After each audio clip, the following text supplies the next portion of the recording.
रिश्वतखोर बहू। ये क्या बात हुई? तुझे पता भी है तो क्या बोल रही है बहू?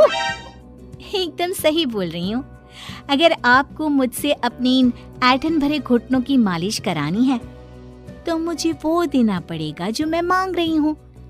एक हाथ दो और दूसरे हाथ लो, सिंपल।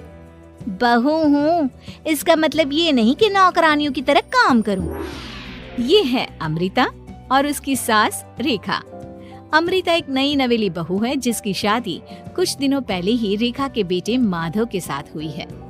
वैसे तो अमृता दिल की बहुत अच्छी है, लेकिन वो कहते हैं ना कि खून का रंग तो दिखता ही है। बस वही डॉन की बेटी होने का रंग यहाँ अमृता में भी दिख रहा है, जो है रिश्वत लेना। जी हाँ, काम चाहे कितना भी छोटा या कितना भी बड़ा क्यों ना हो, हमारी अमृता बहू बिना रिश्वत लिए कुछ नहीं करती। चलिए देखते हैं आगे इनके साथ और क्या क्या होता है।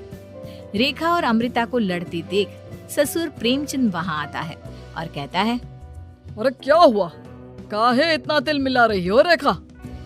अरे कुछ बोलोगी भी या कानों में हड़ताल हो रखी है तुम दोनों के? देखिए ना पापा जी, माँ जी ने मुझे कहा कि मैं उनके घुटनों की मालिश कर दूं, लेकिन उसके बदले में माँ जी मुझे वो हीरो वाला पुश्तैनी हार देने से इनकार कर रही हैं। क्या? घुटनों की मालिश के लिए हीरो का पुश्तैनी हार कौन मांगता है बहू? पापा जी, आपको तो पता ही है ना, आपकी बहू कितनी सयानी है, हर कोई भी काम फ्री में नहीं करती। और अब शेखावत खानदान का आटा तो इतना भी गीला नहीं है कि अपनी बहू को हार ना दे पाए। क्यों माय डियर माँ जी? देखा आपने प्रेमचंद जी, ये अब मुझसे पुश्तैनी हार मांग रही है, कल को पूरा घर मांग लेगी। अरे जा जा, मैं खुद कर लूंगी अपनी मालिश। ठीक है, मुझे क्या। एंजॉय योर मालिश टाइम माँ जी। रात में जब पति महादेव दफ्तर से लौटकर घर आते हैं तभी कमरे में, अमू सुनो ना, मेरा वो लाल रंग का जो शर्ट है ना वो धो दो ना प्लीज। एक्चुअली कल मेरी एक इम्पोर्टेंट इंटरनेशनल क्लाइंट के साथ मीटिंग है, बहुत बड़ी डील का ऑफर है, इसलिए मैं अपनी उस लकी शर्ट को पहनकर जाना चाहता हूँ। अभी धो दो, रात भर में तो सूखी जाएगी, फिर कल अच्छे से कड़क वाली इस्त्री कर देना अपने शुभ शुभ हाथों से। जी नहीं, मैं ये सब ऐसे ही नहीं करने वाली। अगर काम करवाना है तो मेरी एक शर्त है। अरे यार, तुम और तुम्हारी शर्त है, बोलो क्या है? आपको मुझे 10 मनीष मल्होत्रा डिजाइनर की साड़ियाँ दिलानी होगी। 2 हफ्तों में मेरी स्वीट हार्ट फ्रेंड बिल्लो रानी की शादी है। मैं वहाँ डिजाइनर साड़ी पहनकर जाऊंगी और सब कुछ चला दूंगी। माधव अपनी बीवी की बात सुनकर हैरान परेशान अपने सर पर हाथ रखकर बैठ जाता है। अरे तुम बीवी हो या आफत? तुम्हारे दिमाग में जंग लग गया है क्या? देखो इतने सारे पैसे नहीं है मेरे पास। तुम्हारी याददाश्त तो जगह पर है ना माधव, भूल गए? मैं एक डॉन की बेटी हूँ। अगर तुमने मेरे कहे मुताबिक काम नहीं किया तो तुम्हारे लाल शर्ट को दूर ही रखो, मेरे पापा तुम्हें ही लाल कर डालेंगे। ठीक है, चलो अब ज्यादा मत डराओ, तुम्हें जो चाहेगा मिल जाएगा। अब ये डर और रिश्वत का सिलसिला यूं ही चलता रहता है और इसी तरह समय बीतता रहता है। एक सुबह सब नाश्ते के टेबल पर बैठे थे, जहां अमृता सबके सामने एक व्हाइट बोर्ड लाती है जिस पर दिन भर के सारे कामों के रेट लिखे हुए थे। अब ये क्या है? टीचर नहीं बनने का इरादा है क्या तेरा? अगर हाँ तो अफसोस, बेचारे बच्चे, उनका भविष्य तो अंधेरे में है। आप लोग बेकार की बातें बंद कीजिए और आंखें खोलकर ठीक से पढ़िए क्या लिखा है। ये आज के सारे कामों के रेट्स हैं। आलू पराठे, चाय, दाल, रोटी, चावल, सब्जी, हलवा, मिठाई, रसोई की सफाई, वॉशिंग मशीन में कपड़े धोना, ओखल में मसाले कूटना और माँ जी और पापा जी की अलमारी की सफाई करना। इन सब कामों की कुल मिला के जो रकम बनती है वो है ये 10,000 रुपए और माँ जी के लेटेस्ट लाए हुए सोने के झुमके भी। अमृता, तुम इंसान हो या हैवान? जरा तो दया करो हम पर। हे राम जी, उठा लो, अब ना देखा जाता ये सब। सच में पता नहीं कौन सा दिन था वो जब ये हमारे घर आई। महादेव, तेरे प्यार ने तो हमारा जीना दुश्वार कर दिया बेटा। दुनिया में बहुत रिश्वतखोर लोग देखे, लेकिन ऐसी रिश्वतखोर बहू पहली बार देख रहा हूँ जो अपने ही परिवार को लूटने में लगी है। बहू, तुझे पता है ना कि ऐसे रिश्वत मांगना गुनाह है। पापा जी, मैं कोई गुनाह नहीं कर रही हूँ। रिश्वत लेना बाहर की दुनिया में गुनाह है, मैं तो बस अपना हक मांगती हूँ। मेरी रिश्वत नहीं, मेरा शगुन है, नेग है। और वैसे भी मैं एक बहू हूँ, इसका मतलब ये नहीं कि मैं सब काम पूरी जिंदगी फ्री में करूँ, आपके चरणों को धोते बैठूं और 24 घंटे आपकी नॉन स्टॉप सेवा करती बैठूं। चलिए छोड़िए, नाश्ता और खाना चाहिए तो बोल दो जल्दी से, वरना मैं चली थिएटर। आज मेरे फेवरेट सलमान की पिक्चर रिलीज हुई है। इतना कहकर अमृता वहाँ से चली जाती है। इस बेवकूफ का जल्दी कुछ करना पड़ेगा। कुछ दिनों बाद घर में पूजा रखी थी और पूजा में 11 पंडितों का खाना बनाने के लिए कहा जाता है, वो भी नई बहू के हाथों से। देखो अमृता बहू, आज घर में पूजा है, 11 पंडितों को खाना खिलाना है। 56 भोग बना पाओगी? उन्होंने कहा है कि नई बहू के हाथों का खाना ही होना चाहिए, नहीं तो मैं रेखा को ही बोल देता हूँ। ओ कम ऑन पापा जी, खाना तो मैंने फ्री फंड में अपने घर में भी कभी ना बनाया, तो अब आपको क्या लगा कि पूजा का नाम लेकर आप मुझे अपनी झांसी में फंसा लोगे? अरे कल मुही, बस अब बस, पहले सुन भी ले क्या कह रहे हैं हम।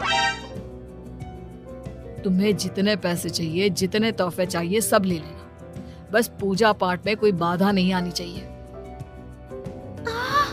ओहो, ये हुई ना समझदारी वाली बात। ठीक है, अब आप लोग निश्चिंत रहिए, मैं ऐसा खाना बनाऊंगी कि उन 11 पंडितों की 11 पुश्तें भी मेरे खाने के स्वाद को याद रखेंगी। अमृता पंडितों के लिए खाना पकाती है और पूजा संपन्न होने के बाद उन्हें केले के पत्तों पर खाना परोसती भी है, जिस पर खाने का पहला निवाला खाते ही वो क्या भोजन है। हम इतनी जगहों पर जाते हैं, लेकिन इतना अच्छा स्वाद तो काफी मुश्किल से चखने मिलता है। रेखा जी, प्रेमचंद भाई साहब, आप लोग सच में भाग्यवान हो कि आपको इतनी सर्वगुण संपन्न बहू मिली है, जिसके हाथों में साक्षात माँ अन्नपूर्णा विराजती है। सर्वगुण संपन्न, सबको संपन्न कर देगी यह खूंखार औरत। कुंडली मार कर बैठ गई है मेरे बेचारे बेटे के जीवन में। एक मिनट, अरे ये बात मेरे इस बूढ़े दिमाग में पहले कैसे नहीं आई? इस अमृता की बच्ची को मैं अपने घर से बाहर कैसे निकालूं? इसका उपाय तो पंडित जी के पास जरूर रहेगा।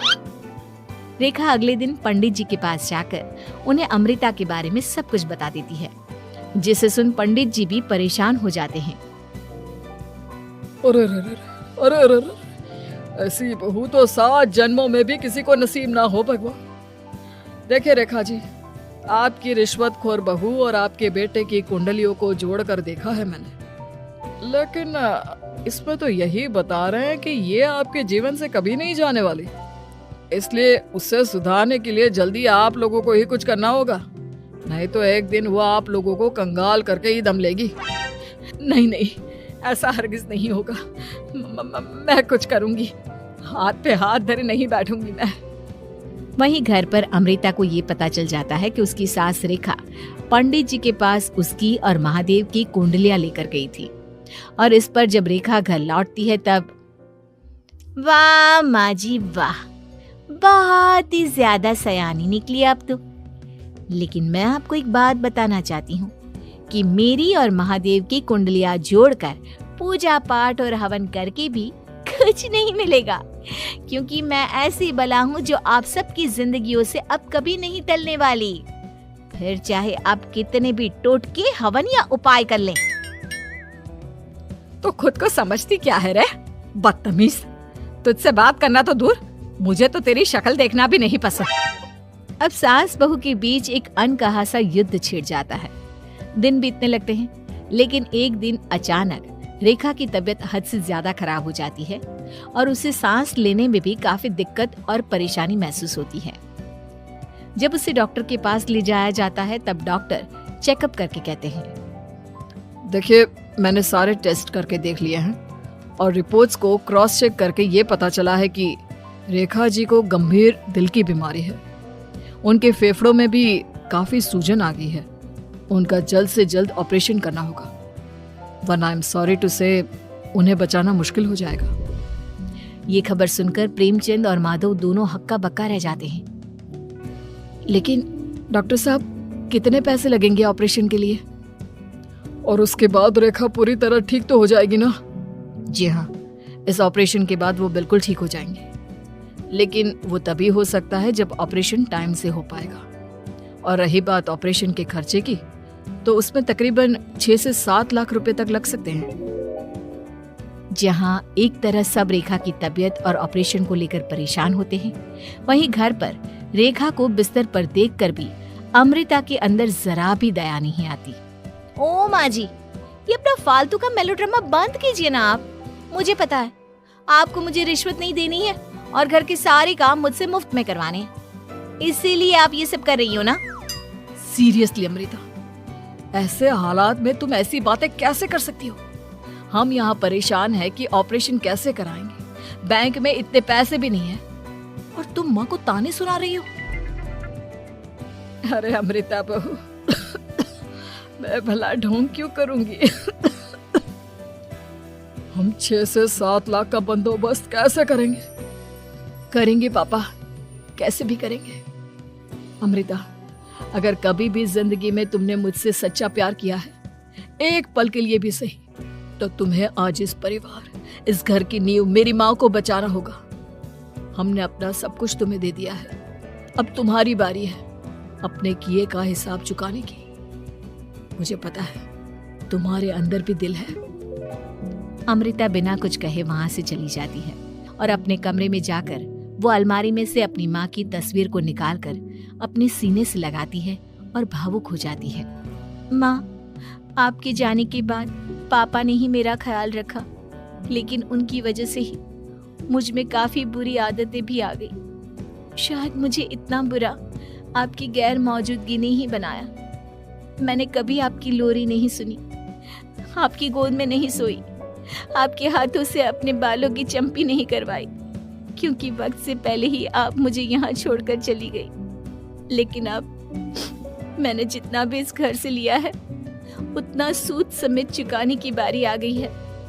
अब मैं अपने रहते अपने प्यार को भी उसी दर्द से नहीं गुजरने दे सकती जो मैंने आपके नहीं होने से सहा है। अमृता तुरंत ही अपने सारे पैसे और गहने माधव को लौटा देती है और रेखा का ऑपरेशन किया जाता है। रेखा ठीक हो जाती है और जब घर आती है तब अमृता दरवाजे पर आरती की थाली लिए खड़ी होती है। वेलकम होम माँ जी, आई मिस्ड यू। पता है कितने दिनों से किसी के भी साथ लड़ाई नहीं की थी मैंने, और ना ही किसी से रिश्वत मिली मुझे। क्या? हमें तो लगा था कि तेरी अकल ठिकाने आ गई है, लेकिन तू तो अभी भी जैसी की तैसी ही है। माँ जी, पूरी बात तो सुनिए। हाँ, ये सच है कि मैं रिश्वत लिए बिना नहीं रह सकती लेकिन अब ना मेरी रिश्वत बदल गई है। अब मुझे हर काम के बदले छप्पी, अपनापन, प्यार और अपनी इस माँ का दुलार चाहिए। ये सब तो हम तुझे भर भर के दे सकते हैं बेटा। पूरा घर एक साथ अमृता को जोर की छप्पी देता है और सब हंसते मुस्कुराते घर के अंदर चले जाते हैं।